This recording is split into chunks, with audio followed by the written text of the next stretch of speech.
welcome to 20 Minutes or Less. I'm Joe Beretta. And I'm Steve Zaragoza. I freaking love the Olympics. I couldn't care less. What? Why? It just don't interest me. How can you say that? The Olympics bring us together through athletic achievement and grandeur. It's a chance to bond as a nation so as to cheer on your country as one patriotic entity that vicariously lives through our competitors to experience the thrill of victory and the agony of defeat. Plus, Steve, these ladies compete.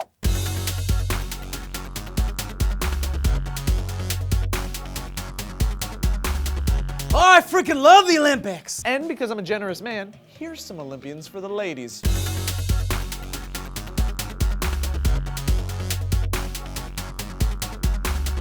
I really freaking love the Olympics!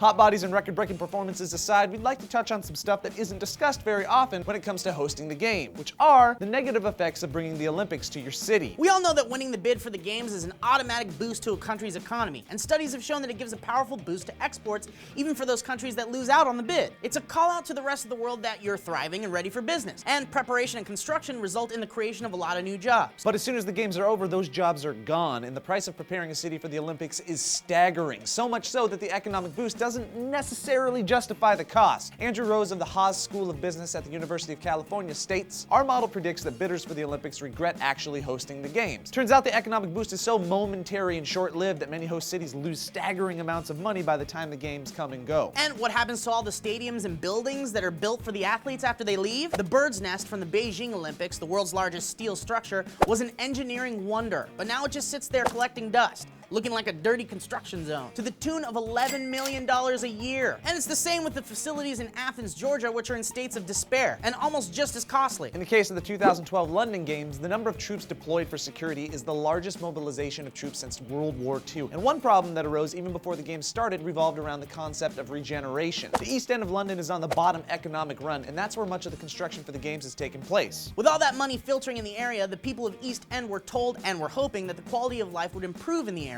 Instead, a gentrification occurred, as explained in this video from Vice. Regeneration is when pre-existing community remains in an area and you bring in more schools, you bring in better hospitals, you bring in better public services, and you generally make life smiley.